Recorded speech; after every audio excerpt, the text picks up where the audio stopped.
Hello, Miami. This is 305 Sports Now, your home podcast for all things Miami sports related. I am Will, and I'm just doing a quick rundown of the Miami Dolphins versus the Pittsburgh Steelers as the game just ended, and I wanted to give you a brief rundown of the game itself.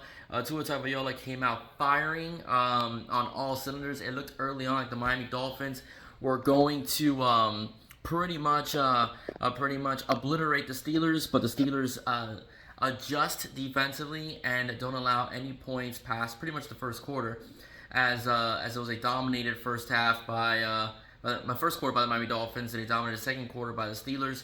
And then, the second half was pretty much, the Miami Dolphin defense came through.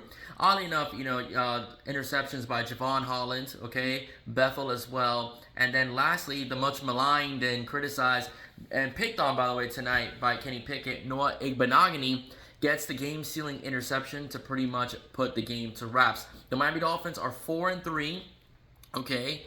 They're 4-3, and Mike McDaniel has won his fourth game in a row with Tua starting at quarterback. Again, as I mentioned, in previous podcasts, the Miami Dolphins are now 4-0 when Tua Tagovailoa starts at quarterback. Just a couple things.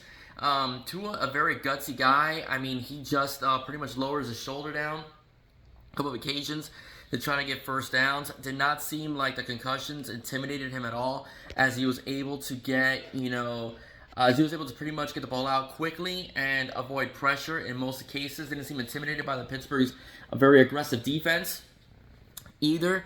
The Miami Dolphin running game looked a bit better. They rushed for 111 yards. Sorry, guys, a bit late, and we're getting ready to go to sleep.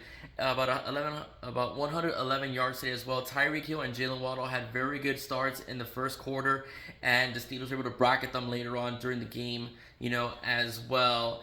One thing that did disappoint me a little bit, and is pretty much a criticism of Tua, something I've criticized him about in the past, is the fact that on one play where they really challenged the Steelers defense, they tried stretching it out by going deep to T. Hill and so on. T. Hill did have his man beat, but Tua underthrows the football, which allowed the defensive back for the Pittsburgh Steelers to be able to break up that pass. And that's something that is a bit of a criticism of Tua, is his arm strength. Whether if he had a bit more arm strength, would he be able to deliver that ball, does Hill run into the end zone? More than likely. However, I do think that in those cases, Tua just needs to get rid of the ball quicker.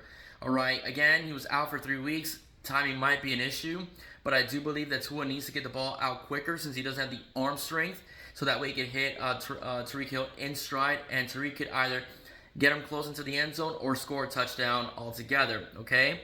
Steeler defense and defensive backfield is a bit better than the backfield that they faced. They faced a banged up Buffalo Bill backfield, when Tua went deep, and they also faced a pretty banged up Ravens backfield as well. So that's something that to think about. The Steelers were pretty healthy overall. Bottom line is that Miami does get a win. They're 4-3. They're still in the division hunt, right? The only loss that Buffalo has is to the Miami Dolphins, and the Jets only have 2 losses. I do see the Jets game going a little differently if they come down to Miami. I think Miami could get that win against the New York Jets.